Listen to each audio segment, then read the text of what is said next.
witnessed so much in your career, historical moments, seminal, pivotal moments in history, so much to talk about, so much to write about, but yet, when it came down to writing a book, you were reticent to do it in the beginning. Yes, I was.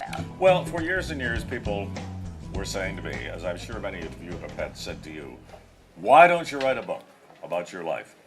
And frankly, I come from an era when you didn't really talk about yourself.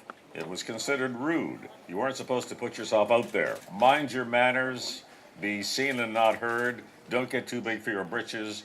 You've all heard those expressions from your grandmothers or mothers. Well, I was very much into that mode, and I thought, no, who's going to care about reading anything about Robertson, And besides that, I had been an observer all my life. That is, I'd covered other people's activities all the time.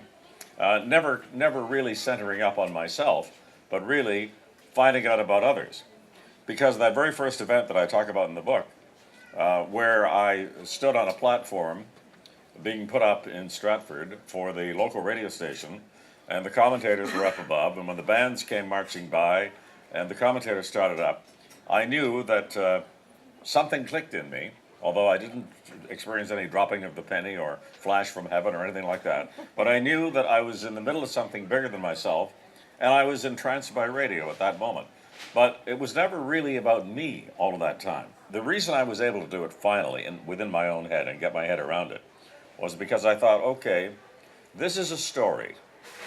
It's not unlike many other stories I've covered, but I will just look at myself from the outside in and put myself out there and talked about what I'd done, found the narrative flow for my life, starting off in Stratford on the cusp of the age of 12 at that event I mentioned, and then moved through that event, and through the events that dominated my life right up until I left the news in September of 2011. One of the things that's deeply, heartfelt is your discussion about your mother, who suffered from mental illness when you were so young, and learning through that process.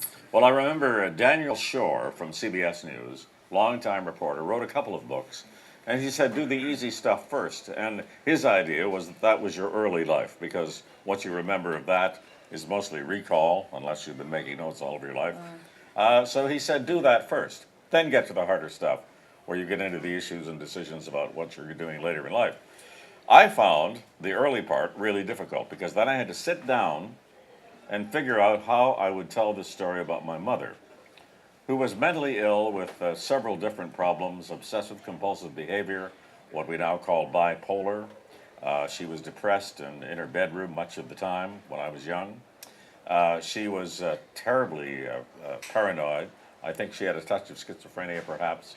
So this caused a lot of chaos in the household when I was young. The years that you've covered all of these incredible stories, how then do you go back and recount the ones that affected you? The anchor, the person, the father, the husband, because you talk about some of those in your book. How do you narrow it down? How did you choose the ones to talk about? I would try to look at them, especially those in recent memory, like Diana's funeral, 9/11, the Terry Fox Marathon of Hope. Those events, what I try to do is look at them from my perspective on the inside, putting them together as a television broadcast, and what we had to do and how we had to deal with some of those tense, emotional moments when we were on the air and things were happening all around us. And you've been there with some of those, So what I did was touch upon 1967, which was a high point for me, because I was on the Hill when the clock sounded 12 on July 1st, 1967, and I was able to yell "Happy Birthday, Canada" on the CBC network at that hour. High point in my life. I worked with a beautiful young Hong Kong Chinese lady, and we had to go up a platform to get on the stage to do the commentary for the event on the July 1st afternoon, 1967. She had on a sheer white skirt, and she was going up ahead of me, and there was a gust of wind. The skirt flew up, and I said to Adrian Clarkson when we got up top, don't worry, Adrian, I didn't look. Often enough. For example, the night, just during my last year, there was a plane crash in Buffalo, and I heard this while I was driving home, so I turned the car around and went back because I knew that everybody would be called back. So I was there until 2:30 in the morning that night. That kind of thing was happening all the time because really, when you're an anchor, you're never really off the job. I had situations where I'd be called back from holidays and or couldn't take a holiday for one reason or another. So all of that certainly impeded the family life, and no question about that. And this is something I discuss in the book. I won't go into it in detail now, but how an anchor has to behave and is indeed expected to behave in that kind of situation. And this is where, as he said to me, the anchor can have an absence of emotion on those occasions because you have to be there at the center. If you fly apart, what's the audience going to think? So you have to be the funnel, gathering the information, getting it out to them in the calmest way possible. And that really is one of the major roles of an anchor.